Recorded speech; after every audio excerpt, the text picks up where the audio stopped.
Hello everyone and welcome to today's course. I am Professor Ryan Ishraq Lawlani from the University of Iskra. In this video, we will begin our journey into thermodynamics by exploring its fundamental concepts in a clear and simplified manner. So let's get started. This course is divided into 4 chapters. Chapter 1 covers the generalities of thermodynamics. We will see some basic definitions in this chapter. We will see the definitions of systems and some of their properties. The chapter 2 explains the concepts of heat and work. The chapter 3 deals with the first principle of thermodynamics. The chapter 4 introduces the application of the first principle of thermodynamics. In this video, I will only present the chapter 1.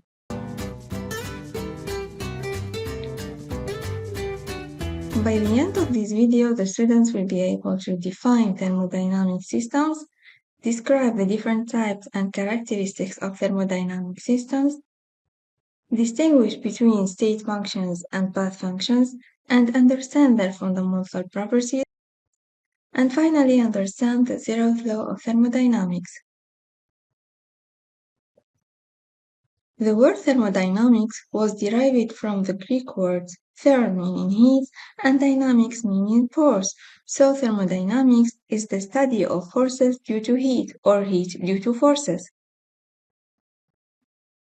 Now we can say that the study of the flow of heat or any other form of energy into or out of a system as it undergoes a physical or chemical transformation is called thermodynamics.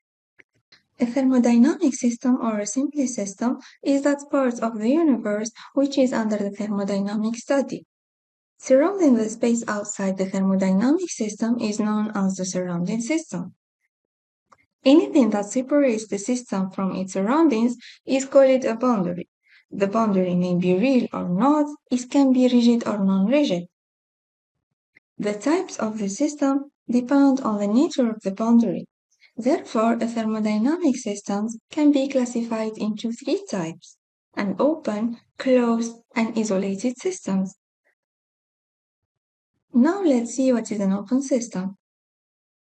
An open system can exchange mass and energy, usually in the form of heat with its surroundings. As you can see here we have an example of an open system. As you can see here in this coffee cup, heat escapes into the air. Steam, which is the matter, also escapes into the air.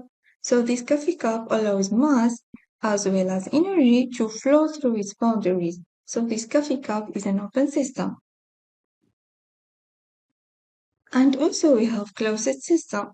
A closed system is one in which energy but not mass can be passed to or from the surroundings, as we can see here in this pressure cooker. Heat transfer takes place, but the steam is not allowed to escape, so the system exchanges only energy with its surrounding, not the matter. So this pressure cooker is classified as a closed system.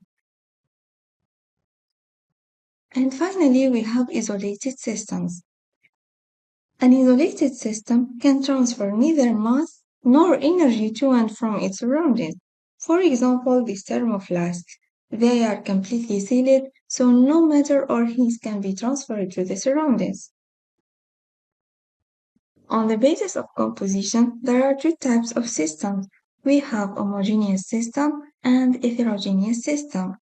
When a system is uniform through, it is called homogeneous system. This system is made of one phase only. For example, we have a pure single solid liquid or gas, or a mixture of gases or liquids. An heterogeneous system is one which consists of 2 or more phases. It is not uniform through. For example, we have water with ice floating on it, or ice in contact with water vapor. These 2 systems have 3 homogeneous bodies, such as water, water vapor, and ice. The chemical composition of the 3 phases are the same, but they constitute separate phases. One more example is 2 or more immiscible liquids. Now let's move to the thermodynamics properties. Thermodynamic properties are defined as characteristic features of a system capable of specifying the system state. These are all microscopic in nature. In general, thermodynamic properties can be divided into classes. We have intensive properties and extensive properties. Now, what are actually called intensive properties is a property of matter that depends only on the type of the matter in the system, not on the size or the amount. We have, for example, concentrations, pressure, temperature, density, refraction index, specific heat capacity, melting and boiling point, color, and viscosity. To understand the intensive property better, we have this example. Imagine adding 100 milliliter of water at 20 degrees Celsius to a beaker containing 1 liter of pure water, also that has 20 degrees Celsius. Since both samples are identical, only intensive properties such as the density, temperature, refraction index, specific heat capacity, and viscosity will remain the same. Another property is extensive property. An extensive property is a property that depends on the amount of the matter in the system. For example, if we increase the number of solid cubes, these properties such as the energy, the enthalpy, heat capacity, mass, and volume has to be increased or decreased. Now let's identify what is a state function. A state function is a property that depends only on the current state of the system. It does not depend on the path or processes used to reach that state. That is why it is called also a point function.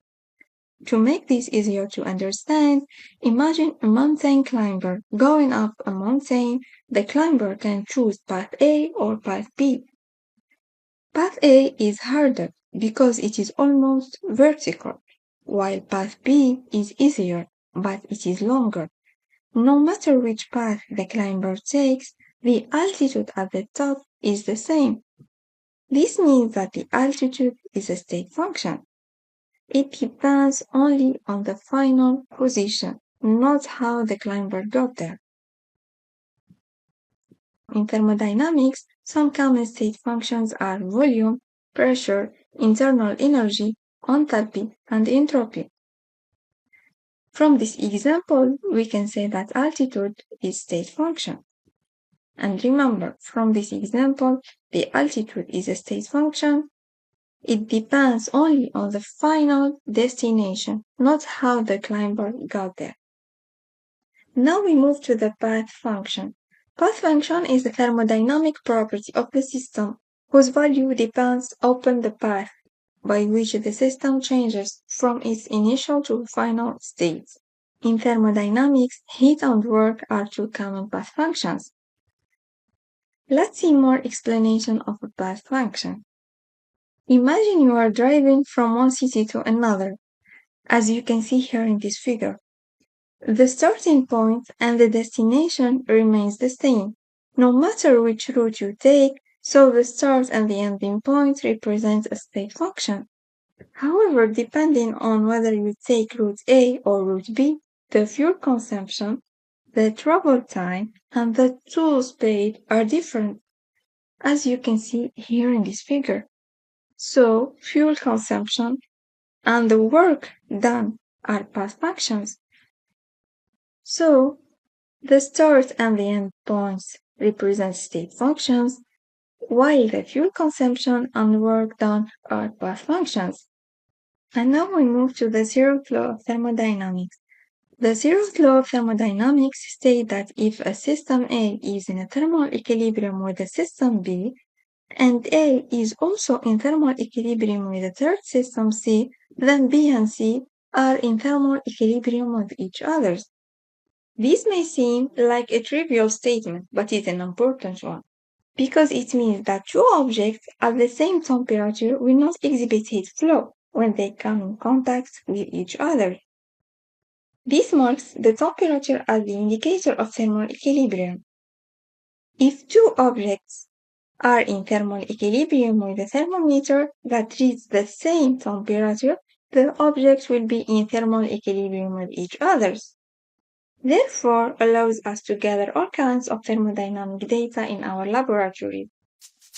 This brings me to the end of this video. Thank you for your attention. I hope you have a successful and productive semester. If you have any questions, feel free to contact me through this email box and see you soon for a new video.